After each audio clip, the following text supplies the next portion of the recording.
E aí, pessoal, tudo bem com vocês? Gente, hoje eu vim falar algo que é tão simples, mas complexo ao mesmo tempo: ler livros. Uhum. Antes de mais nada, eu só quero que vocês todos fiquem sabendo que isso aqui não é uma espinha, eu não tenho mais idade pra isso. Eu tava nos meus pais nesse fim de semana, ajudando a arrumar o guarda-roupa, a mexer, tirar as coisas de lugar, e eis que uma parte do guarda-roupa cai na minha cara. Mas como eu tenho uma vantagem de ter o nariz um pouco mais grande, a parte do guarda-roupa simplesmente caiu no meu nariz. De qualquer modo, não é espinha, já passou a minha idade disso, já não tenho mais meus 15 anos. Tá certo que não seja um tema tão chamativo de primeira, mas é uma coisa tão gostosa pra se falar. Livros, leitura. Ah, mas eu não gosto dos livros, eu gosto de ver as adaptações em filmes. Sério. Ontem foi um dia um pouco especial, porque eu tava na casa dos meus pais, tava ajudando a tirar algumas coisas de lugar, eles estavam jogando muitas coisas antigas, vi o guarda-roupa a peça do guarda-roupa que caiu no meu nariz. E quando a gente mexe na casa, nas coisas antigas, nossa, é um pouco ruim. Por quê? A gente vê aquelas fotos antigas lá, com aquelas pessoas que a gente não quer nem saber mais. A gente vê aquelas fotos que a gente era feio, era mais gordo, mais magro, mas parece que tava na pior do que tava hoje em dia, o que é bom pelo menos. Ver mensagens, cartas, cards, as roupas bregas que a gente usava, e tem gente que ainda usa hoje em dia as mesmas. Mas no meio de tudo isso eu encontrei um livro. Sim, um livro. Ele tem uma história realmente muito fofa, mas ele não chega nem aos pés da real importância que ele tem pra mim. O título é O Céu é um espelho lá longe. O autor é o Guilherme Cunha Pinto. Eu ganhei em 2001, em junho de 2001, de uma tia por parte de pai, e eu achei uma atitude muito fofa. Uma que eu era criança e adorava ganhar presentes. Até hoje eu gosto de ganhar presentes. Quem não? E a outra é que eu cresci de uma forma mais distante comparada com a dos meus primos. Então eu cresci um pouco mais distante de tias, de tios, de avós. E os meus familiares, eles moram bem próximos um do outro, e a convivência acaba sendo obrigatória. Já eu acabo morando um pouco mais distante, mesmo sendo um pouco perto, a convivência não é obrigatória, então não é todo dia que a gente acaba encontrando tais familiares. Então em 97% dos meus familiares eu não tenho assunto, eu não tenho intimidade, eu não tenho aquele vínculo de família, não tenho um jeito pra poder chegar e falar ai tio, tia, ai, sabe, não. O máximo que eu tenho de proximidade com eles é o sobrenome e só. E naquela época, já criança, eu tava bem ciente disso, da distância de contato com eles. Então eu achei muito fofo ela ter dado presente pra mim. Já que naquela época, presente de familiares era só em dia de aniversário, quando tinha festa. Se não tinha festa, não tinha presente. Então eu achei uma atitude muito bacana. E aqui na capa, na dedicatória, ela escreveu assim: Querido Felipe, que esse livreto seja o início de muitos outros que chegarão, e que o ajude a iluminar suas ideias. Sua querida tia amiga Débora, junho de 2001. Então eu mandei uma mensagem hoje pelo WhatsApp pra ela agradecendo, tirei uma foto que ela até tinha esquecido disso. Eu falei pra ela que isso foi um degrau pro meu crescimento pessoal, assim como professores e muitos tutores ou pessoas importantes na família. O gesto de dar esse livro me ajudou muito. E eu lembro que na época, quando ela me deu, ela disse: Felipe, esse livro é de presente pra você, e assim que você terminar de ler ele, vai na casa da avó, me conta o resumo, que eu vou conferir se você leu, porque eu já li ele antes, e na próxima viagem minha eu vou comprar mais um outro pra você. A vontade de ganhar presente, de ganhar um outro livro, de estar me envolvendo com aquilo foi tão grande que eu terminei esse livro, por ser criança, em uma semana. E sim, fui correndo no fim de semana seguinte contar pra ela, e ela realmente viu que eu tinha lido, e por fim ela deu um outro livro que eu mais amei ainda e não achei hoje em dia aqui na casa, tô procurando, se chama O Bruxinho Tímido e o Lobisomem Apaixonado. Mas eu vou dar uma caçada e vou dar uma procurada por ele, porque ele sim era muito lindinha a história, era muito bonitinha. E isso me motivou a leitura. Naquela fase de infância, foi muito bacana receber um presente dela, foi muito bacana a atitude dela. E foi aí que eu comecei a ver o quão era gostoso ler. E vendo esse livro ontem, eu até cheguei a me emocionar hoje, porque na dedicatória ela escreve que seja o início de muitos outros que chegarão. E chegaram.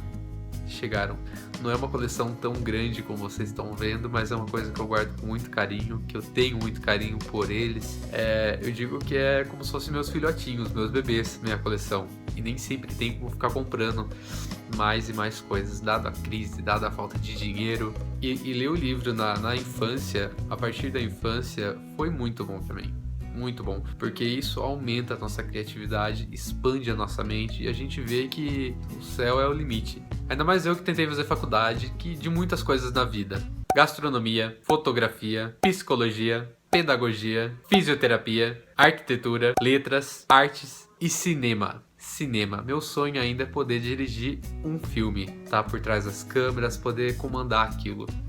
Minha realização pessoal vai ser diretor um dia. Se possível, ainda de um dos meus livros favoritos, que chama O Terceiro Travesseiro. Eu li acho que umas 2 vezes, eu li em um dia, pra vocês terem ideia. É um livro bem interessante, é bem diferente, acredito que não é muitos que vão gostar. Eu particularmente não gostei de cara, mas depois que a gente analisa a história como um todo, é muito bonitinho assim. Quem sabe futuramente eu consiga talvez dirigir um filme e vai saber.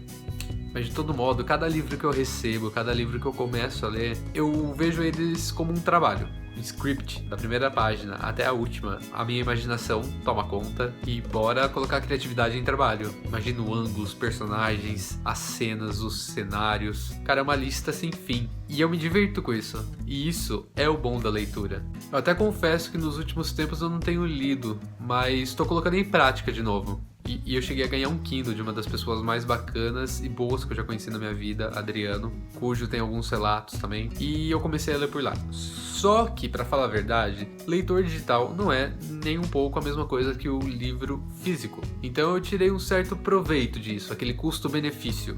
A importância, sim, está na leitura, mas eu uso mais o Kindle para baixar alguns livros, dar uma conferida, ver se a história vale a pena, para eventualmente comprar o livro físico. Mais fácil do que talvez ir na livraria, comprar o livro e não gostar muito. Acredito que isso não aconteceu comigo até hoje, mas não, é bom se precaver talvez. Não tem como deixar o livro de lado, gente. Ele é pesado, sim, mas nada como aquele cheiro de novo, você folhear as páginas e bater aquele ventinho. Eu normalmente abro o livro assim. Eu não abro assim, escancarando ele. Depois de usado também, aquelas páginas levemente amareladas. Cara, nada como livro, realmente. Meu sonho ainda é ter uma biblioteca na casa, tipo Bela e a Fera.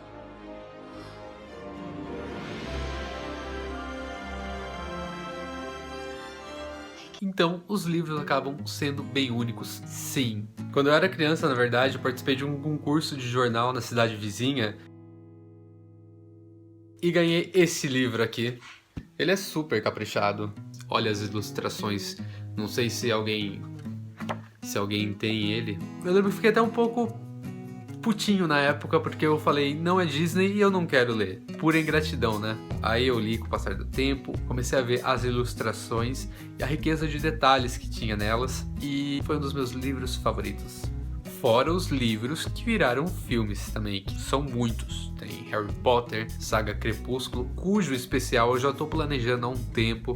Tô começando a pegar alguns materiais para fazer um especial que vai ser um pouco demorado, mas sim, vou fazer eventualmente sobre ele. Mas sem desmerecer os filmes, os livros são melhores, e isso é fato, certo? Primeiro, pela riqueza de detalhes. Segundo, que tal título é criado na nossa mente. Então, se a gente for uma pessoa muito criativa, a gente acaba conseguindo criar um universo maravilhoso. Simplesmente. Eu lembro que um dos primeiros livros que eu ganhei realmente dos meus pais foi Harry Potter e o Prisioneiro de Azkaban. E eu abocanhei esses livros e amei, e realmente valeu muito a pena esse dinheiro dela. Porque sim, hoje em dia eu sou uma pessoa um pouco melhor e criativa pelos livros. Então, meus pais fizeram metade do degrau de crescimento pessoal também, com certeza. Então, sim, vá ler um livro, pega essa mania de ler, gente, vale a pena. Isso até ajuda numa escrita mais formal. Eu tenho uma mania de escrever todo formalzinho e tal, não gosto muito de abreviações e tudo, e acho que isso até colaborou um pouco comigo. Surgem novas palavras, cara, é sempre um aprendizado pra vida. E sim, você que tá na escola, eu sou da velha guarda. Eu lembro que o governo, pelo menos na minha época, acho que ainda hoje em dia, ainda dá aqueles livros que são levemente chatos ou chamativos para muitos alunos. Tente ler, use a sua criatividade, imagine novas cenas. Imagine, cara, você pode criar uma história bacana tendo o livro em mãos. Então não tem desculpa, aposto que livro tem na sua casa. Vá na biblioteca, eu lembro que na biblioteca aqui da minha cidade não tinha livros muito chamativos. Os únicos que tinham tava sempre ocupado, que era Marley e eu, Senhor dos Anéis e quase nada do Harry Potter, eu acho. E se você tem e não usa, já tá aquele velhinho, você quer fazer uma bondade, doe o livro, porque é passar conhecimento, basicamente. Acredite em mim. E terminar com uma frase que eu mandei hoje pra minha tia naquela mensagem do WhatsApp que eu encontrei pela internet e achei maravilhosa. Livros não mudam o mundo. Quem muda o mundo são as pessoas. Livros mudam as pessoas. Belezinha? Então é isso. Curtam o vídeo, compartilhem, comentem e se inscrevam, pois sempre eu vou afirmar, é muito importante a sua inscrição e a curtida também. Não se esqueça das redes sociais, do e-mail logo abaixo na descrição para enviar fases da vida, as fases sobrenaturais. E se você tem sugestão, quer indicar livros, quer indicar temas para se falar, comente aqui embaixo. Muito obrigado hoje e sempre e até a próxima.